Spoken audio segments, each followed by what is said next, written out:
Hello दोस्तों, स्वागत है हमारे चैनल पर आप सभी दोस्तों को। जय सिया राम, जय हनुमान। क्या आपने कभी सोचा है कि सृष्टि के रचयिता ब्रह्मा जी की पूजा क्यों नहीं होती, जिनके बिना ये पूरा ब्रह्मांड अस्तित्व में नहीं आता। वहीं देवता आज सबसे उपेक्षित हैं, ना उनके नाम पर कोई व्रत, ना कोई बड़ा पर्व और ना ही कहीं भव्य आराधना। ऐसा क्यों? आज के इस वीडियो में हम जानेंगे ब्रह्मा जी की पूजा न होने के पीछे की 3 सबसे प्रमुख और चौंकाने वाली कथाएं, जो आपको चौंका भी देंगी और सोचने पर मजबूर भी करेंगी। ब्रह्मा जी के वैसे तो कई मंदिर मौजूद हैं, लेकिन भारत में एकमात्र प्रमुख और प्रसिद्ध मंदिर राजस्थान के पवित्र स्थल पुष्कर में स्थित है। जिस प्रकार शैव और शक्ति संप्रदायों में भगवान शिव और देवी की उपासना होती है, उसी तरह ब्रह्मा जी की उपासना का एक अलग संप्रदाय है, जिसे वैखानस संप्रदाय के नाम से जाना जाता है। पहला कारण, पौराणिक कथा के अनुसार एक बार ब्रह्मा जी को पुष्कर में यज्ञ कराना था, लेकिन उस समय उनकी पत्नी सावित्री यज्ञ स्थल पर समय पर नहीं पहुंच सकी। यज्ञ का शुभ मुहूर्त निकलता जा रहा था, इसीलिए ब्रह्मा जी ने एक स्थानीय गौवंशीय कन्या गायत्री से विवाह कर लिया और यज्ञ में बैठ गए। मान्यता है कि गायत्री वेदों की ज्ञाता थी और पुष्कर क्षेत्र की ही रहने वाली थी। जब सावित्री देवी वहां पहुंची और अपने स्थान पर किसी और स्त्री को बैठे देखा तो वह अत्यंत क्रोधित हो गई। क्रोध में आकर उन्होंने ब्रह्मा जी को श्राप दे दिया, जाओ, पृथ्वी लोक में तुम्हारी पूजा नहीं होगी। सावित्री के रौद्र रूप को देखकर अन्य सभी देवता डर गए और उनसे विनती करने लगे कि वह अपना श्राप वापस ले ले।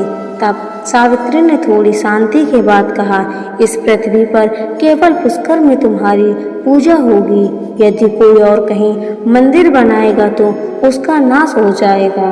ब्रह्मा जी ने पुष्कर झील के किनारे कार्तिक शुक्ल एकादशी से पूर्णिमा तक यज्ञ संपन्न किया, जिसकी स्मृति में आज भी कार्तिक मेला आयोजित होता है। यही वह वजह है कि पुष्कर में ही उनका एकमात्र प्राचीन मंदिर स्थित है। मंदिर के पीछे रत्नागिरी पहाड़ी पर ब्रह्मा जी की पहली पत्नी सावित्री देवी का मंदिर भी है। कहा जाता है कि जहां ब्रह्मा जी के हाथ से कमल पुष्प गिरा था, वहां से जल प्रकट हुआ था और वही पुष्कर झील बनी। इसका उल्लेख पद्म पुराण में भी मिलता है।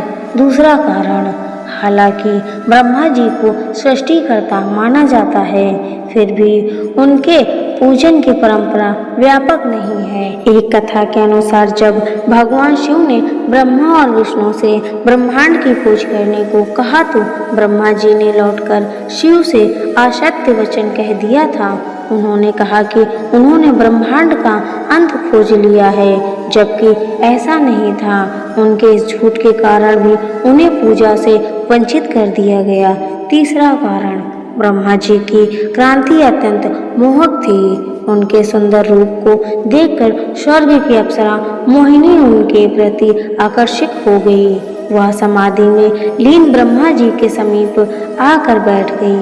जब ब्रह्मा जी की समाधि टूटी तो उन्होंने मोहिनी से पूछा, हे देवी, आप स्वर्ग छोड़कर मेरे समीप क्यों बैठी हैं? मोहिनी ने उत्तर दिया, हे ब्रह्मा जी, मेरा मन और तन आपके प्रति प्रेम से भर गया है, कृपया आप मेरा प्रेम स्वीकार करें। ब्रह्मा जी ने उसे संयम और नीति का ज्ञान देना शुरू किया, लेकिन मोहिनी अपनी मोहिनी शक्तियों से उन्हें रिझाने का प्रयास करती रही। ब्रह्मा जी उससे बचने के लिए श्री हरि विष्णु का स्मरण करने लगे। उसी समय सप्त ऋषि वहां आ पहुंचे। उन्होंने ब्रह्मा जी के पास मोहिनी को बैठे देखा और पूछा, यह सुंदरी स्त्री आपके साथ क्यों है? ब्रह्मा जी ने उत्तर दिया, ये थक चुकी है, नृत्य करते करते विश्राम हेतु पुत्री भाव से मेरे समीप बैठी है। सप्तऋषि ने अपने योग बल से ब्रह्मा जी के कथन की असत्यता जान ली और मुस्कुराते हुए वहां से चले गए। मोहिनी को जब ये पता चला कि वह ब्रह्मा जी ने उसे पुत्री कहा है तो वह क्रोधित हो गई।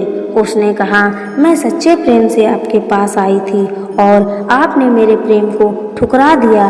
यदि मेरा प्रेम सच्चा है तो यह मेरा श्राप है कि इस संसार में आपकी पूजा नहीं की जाएगी।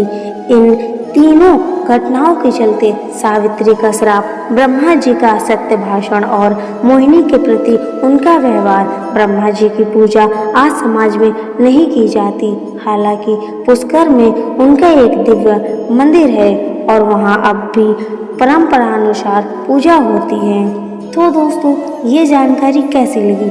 अगर ये जानकारी अच्छी लगी हो, ये वीडियो अच्छा लगा हो तो वीडियो को लाइक करें, चैनल को सब्सक्राइब करें। मिलते हैं ऐसे नेक्स्ट वीडियो में। तब तक के लिए आप सभी दोस्तों को जय सिया राम, जय हनुमान।